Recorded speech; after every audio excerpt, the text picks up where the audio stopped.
The chandeliers glowed softly over the reception hall in Charleston, the kind of setting people dream about for their wedding day. Crystal glasses clinked, candles flickered, and 300 guests leaned in as my sister Vivian, radiant in her lace gown, lifted the microphone. I sat at a long banquet table near the front, my dress carefully chosen to be elegant but not distracting. It wasn't my day, after all. I had spent months helping plan every detail, writing checks that no one asked twice about, the floral arrangements, the quartet, even the ice sculptures. My money had smoothed it all into place. I thought I'd at least earned a quiet corner of peace that night. Vivian smiled wide, her voice carrying easily through the speakers. "I just want to thank everyone for being here to celebrate with us tonight," she said, pausing as the room hushed with anticipation. Then, with that familiar glint in her eyes, she added, "And of course, a big shout-out to my forever single sister, Selena." The laughter rolled through the room like a wave. Some guests chuckled politely, others bent forward in their seats, shaking with amusement. A few clapped as though it were the punchline to the best joke of the night. I smiled, too, because what else could I do? My face felt stiff, my palms damp against the napkin in my lap. The sound of 300 people laughing at my expense rang in my ears. Vivian kept going, her tone sweet but sharp enough to cut. She made all this possible. Really? Guess staying single has its perks, right? The crowd laughed again, and she beamed, soaking in their approval. I swallowed hard, willing my expression to stay composed. If anyone looked closely, maybe they'd see the truth in my eyes. But no one did. They were too busy celebrating her joke. The irony pressed against my chest. Half this wedding, her dream wedding, was standing on the foundation of my quiet sacrifices. Yet here I was, reduced to a punchline. I folded my napkin slowly, steadying my breath as Vivian passed the microphone to the maid of honor. The clinking of glasses rose again, but the laughter still echoed inside me, sharper than any words I could have spoken. In that moment, the old story of my life replayed itself, Vivian dazzling the room and me sitting in the shadows, holding everything together. But shadows can hold more than silence. Sometimes, they hold the kind of truth no one sees coming. The laughter from the reception lingered in my ears, but my mind drifted back to the streets of Savannah, where Vivian and I grew up. She had always been the dazzling one. Even as a child, she knew how to tilt her chin just right, how to flash a smile that made adults gush. Teachers adored her. Neighbors commented on how she'd surely go far. And me, I was the quiet one, the dependable daughter who never made waves. When the light bill was overdue, I babysat after school to cover it. When our father's hours at the dock were cut, I picked up shifts at a diner to stretch the grocery money. No one applauded those sacrifices. They were simply expected. Our mother doted on Vivian's natural charm. She bought her pageant dresses and sat front row at every recital. My report cards, marked with straight A's, were tacked onto the fridge for a week and then quietly taken down. "Selena's steady," they'd say, as if steadiness couldn't be extraordinary. By the time high school ended, the pattern was carved into stone. Vivian, crowned homecoming queen, floated on dreams of glamour and admiration. I balanced 2 jobs and saved for college, knowing no one else would. She was praised for potential. I was depended on for responsibility. It wasn't that I resented her beauty or her shine. It was that my role seemed written before I even understood it. Be the backbone, hold everything steady, stay in the shadows so Vivian could glitter. But even shadows can grow restless. Over time, I began to realize that being overlooked gave me a strange kind of freedom. I could move without fanfare, build without interference. I learned to carry weight quietly, to turn invisibility into armor. And years later, when the world thought I was still that invisible backbone, I had already been laying the foundations of something far more powerful than anyone imagined. By the time I turned 30, I had already accepted my role as the dependable sister, the one who paid bills, who showed up without being asked, who never needed the spotlight. What I hadn't accepted was being treated as if my life were a waiting room for something better that would never come. That same year, a relationship I had believed was steady and lasting collapsed in a single night. Betrayal cut deep, but instead of breaking me, It pushed me inward toward a new kind of resolve. If love could not be relied on, then I would build something else, something no one could take from me. I left Savannah and moved to Charlotte, where I knew no one and no one knew me. In a modest loft with brick walls and secondhand furniture, I started Whitmore Strategies. It began simply, consulting for small companies that couldn't afford flashy firms. I understood operations. I understood efficiency. And most of all, I understood people who felt overlooked. One contract led to another, and soon I was studying acquisitions, buying struggling mid-sized firms and reshaping them into profitable ventures. I learned to move quietly, making decisions without drawing attention. My old sedan carried me from one meeting to another, blending into parking lots where no one suspected the woman stepping out owned the building inside. The more I built, the less I shared when family asked what I was doing. I kept it vague. To them, I was still the single sister, dabbling in work to pass the time. To me, I was constructing something far larger than they could fathom. Months before Vivian's wedding, I finalized my most ambitious deal yet, a controlling stake in Stanton Dynamics, a tech company with national contracts. And as fate would have it, the very place where Graham, her fiancé, had made his career. It felt like the universe had drawn a circle I hadn't intended to close. But I kept the knowledge tucked away, certain no one in my family would have cared, even if I told them. When Vivian announced her engagement to Graham Alden, it was as though the whole family had been waiting for the moment. He was polished, ambitious, and eager to climb higher than his own family name could take him. At dinners, he spoke as if every conversation were a networking opportunity, turning even small talk into a sales pitch. I could see why Vivian adored him. He was the mirror she'd been waiting for, reflecting her own hunger for admiration. Almost immediately, talk turned to the wedding, not a simple ceremony, of course, but a vineyard estate outside Charleston, the kind that came with chandeliers, garden terraces, and a bill that could have bought a house. No one asked whether I would contribute. They simply assumed I would. It was the same old pattern. I was the reliable one, the one who had money put away, though none of them bothered to ask how. I watched as the estimates climbed, catering, floral arrangements, the imported string quartet. And I signed checks quietly, letting the numbers slip from my business account as though they were nothing. They weren't nothing. Each dollar had been earned with long nights, negotiations, and risks no one in my family even imagined I was capable of taking. But they saw it only as my duty, my role as the older sister. One evening, while we reviewed final details, Vivian leaned back in her chair and gave me a little smirk. "At least you get to feel part of something big for once," she said, her tone casual, almost affectionate if you didn't know her as I did. The words stung, sharp and dismissive, but I kept my face calm. I told myself it wasn't about me, that her day should be perfect, free of conflict. If my role was to fade into the background so she could shine, then I would play it, just as I always had. So I smiled, I nodded, and I agreed to one more transfer, one more invoice covered. My sister's dream would be built on foundations she never bothered to see. And I reminded myself, as I tucked away the sting of her words, that silence sometimes holds more power than it seems. The night before the wedding, the vineyard glowed with soft lanterns as family and friends gathered for the rehearsal dinner. Vivian floated through the room like a queen already on her throne, Graham at her side, his arm draped around her possessively. I sat at a smaller table, content to sip my wine and watch. I had no need to be the center of attention. After dessert, Vivian slipped into the chair beside me.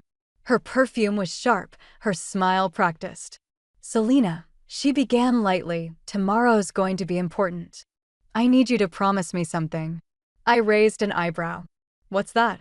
"Don't talk about your little business," she said, lowering her voice as if it were a shameful secret. "Just say you're between jobs if anyone asks. Graham's boss will be there, Robert Hale. He's COO at Stanton Dynamics. Serious people. Don't embarrass me." Her words landed like a slap. Little business. As though the years of risk, negotiation, and success amounted to nothing but a hobby I toyed with to pass time. I took a slow breath, forcing my expression into something neutral. "All right," I said finally. "If that's what you want." She seemed relieved, already glancing over her shoulder toward her friends. "Thank you. I just need everything to be perfect." As she walked away, laughter trailing in her wake, I sat very still. Robert Hale, Stanton Dynamics. The name was one I knew intimately only months before I had signed the papers that made Whitmore Strategies the controlling stakeholder in his company. I hadn't planned it this way, but the intersection of our worlds was already set. For a brief moment, I imagined what would happen if I spoke the truth, if I told them all. But then I looked at Vivian, radiant and carefree, and I let the thought go. Tomorrow was her day. My silence would remain intact. The reception dinner unfolded with all the elegance Vivian had dreamed of. Silver cutlery glinted beneath chandeliers. Servers glided between tables, and the vineyard's terrace shimmered in candlelight. It was a perfect scene, at least until the maid of honor rose to give her speech. She began sweetly enough, recalling childhood memories and college adventures with Vivian. Guests smiled, raising glasses in a gentle chorus of approval. But then her tone shifted, her eyes flicking toward me with a playful smirk. "And of course, we can't forget about Vivian's big sister," she said, pausing for effect. "Our forever single queen, who's decided that chasing a late-life hobby is the way to keep busy." The room erupted in laughter. Forks clattered, shoulders shook, and whispers darted across tables like sparks. I felt the heat rise to my cheeks, but I pressed my napkin against my lips and forced a polite smile. My pulse pounded, yet I stayed rooted, determined not to give them the satisfaction of seeing me flinch. When the maid of honor finally sat down, Vivian took the microphone herself. I held my breath, hoping foolishly that she might soften the blow. Instead, she leaned into it. "Yes, thank you for that," she laughed. "My sister has definitely been on an adventure lately. She keeps talking about her so-called empire dreams." She raised her fingers in mocking quotes. But we try to remind her that some dreams have expiration dates. The laughter was louder this time, echoing against the walls, filling every corner of the hall. Even the servers struggled not to grin as they cleared plates. I sat there, smiling through the ache in my chest. I remembered my promise at the rehearsal dinner: no drama, no scenes. This was her day, and I would not ruin it, even if it meant swallowing every shard of humiliation she threw my way. So, I straightened in my chair, breathed deeply, and told myself that silence was not weakness. Not yet. After the speeches, the sting didn't fade. It only sharpened as people drifted toward me with smiles that carried more pity than warmth. One woman leaned down as though speaking to a child and said, "It's so cute you're trying something new at your age. Keeps the mind sharp." She patted my hand before walking away, leaving behind the sour taste of condescension. Another guest clinked his glass, adding, "Never too late to chase a dream, even if it's just something small." My neighbor started selling jewelry on the side. Made almost $300 last year. He beamed at me like we were equals. I forced a nod, my throat tight. Then Graham came over, his tie loosened, his champagne half gone. He lowered his voice as if sharing a kindness. "Don't worry, Selena. Hobbies keep you busy. You've done a good job helping with everything." "Really?" He gave my shoulder a patronizing pat and returned to his circle of colleagues, laughing with the ease of a man who believed he'd said something supportive. I sat frozen, my fork resting against the edge of my plate, my smile fixed like porcelain. Every comment chipped a little deeper than the public jokes had. Laughter from strangers was one thing, but Graham's quiet dismissal carried weight. And then came the words that nearly undid me. Passing near the bar, I heard Vivian's voice, hushed but cruelly clear. "She'll never be more than the single sister playing business." It's sad, really, but at least she feels important. Her bridesmaid giggled, replying, "Better that than her calling you every day." Vivian laughed with her, unbothered. I felt the floor tilt beneath me, my breath short and unsteady. That was the wound that cut deeper than any speech or toast. It wasn't just strangers who believed I was a failure. It was my own sister, the one whose wedding I had quietly built from the ground up. For the first time that night, I thought about leaving, about walking out the doors, slipping into the dark vineyard, and letting the rest of the evening carry on without me. I had nearly convinced myself to slip away when Robert Hale appeared at my table. He carried himself with the calm assurance of a man used to being noticed, though his tone was surprisingly gentle. "Ms. Whitmore, isn't it? I don't think we've been properly introduced. I'm Robert Hale, COO at Stanton Dynamics. Graham's mentioned you're in consulting." I hesitated. My instinct was to give the safe, rehearsed line Vivian demanded between jobs, just dabbling, but the memory of her laughter, her cruel whispers with her bridesmaid, burned too hot in my chest. So I looked him squarely in the eye and said, "I work in acquisitions. My firm recently acquired Stanton Dynamics." His hand jerked, nearly sending champagne down his cuff. He blinked hard, then studied me again with new precision. "Wait, Stanton Dynamics? That acquisition was handled by Whitmore Strategies." "Yes," I said evenly. "I'm S. Whitmore." His voice dropped, his expression shifting from polite courtesy to startled respect. For a beat, the noise of the reception seemed to fade. Then he straightened, almost as if standing before someone of higher rank. "Ms. Whitmore," he said carefully, this time with deliberate formality. It was subtle, but the weight in his voice was undeniable. I watched his eyes flick around the room, to the guests still laughing, to Graham, to Vivian. Disgust touched his features. "I had no idea you were here, enduring this," he said. I gave a small shrug, the closest I would allow myself to showing the ache that lingered. "It's my sister's wedding," I said softly. "Tonight was never about me." But his gaze told me he disagreed, and I knew something had just shifted that would not be contained much longer. Robert Hale's jaw tightened as he looked around the hall at the smirks and sideways glances still lingering after Vivian's jokes. Without asking permission, he set down his glass, strode to the stage, and took the microphone from the DJ. "Excuse me," he said, his voice steady but cutting through the room like glass. "I need to say something."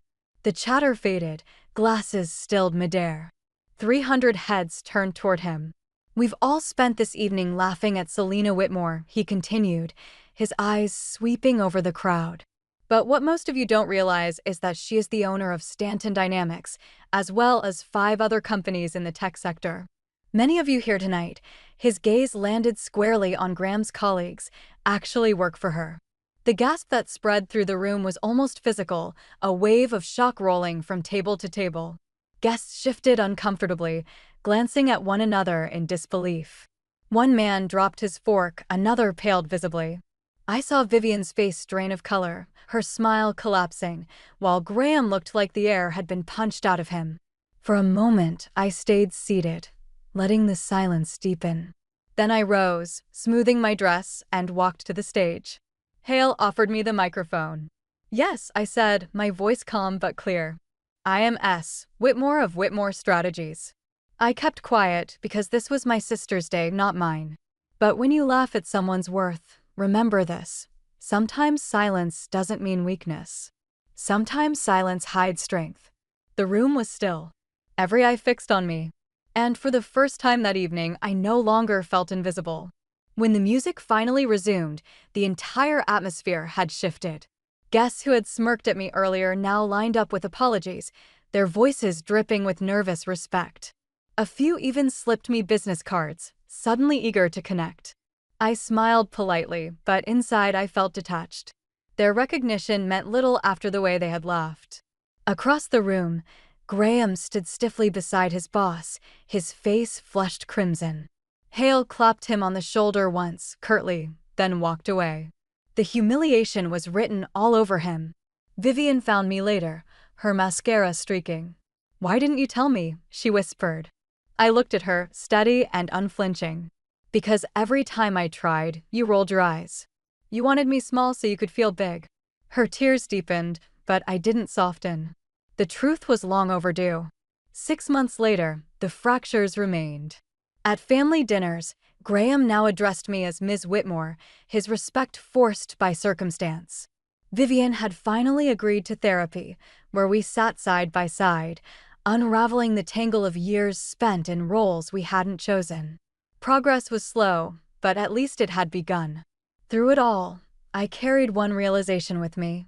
My power was never just in the companies I owned, but in the choice to stop letting anyone, family included, diminish me. Never underestimate the sister who stopped letting herself be underestimated.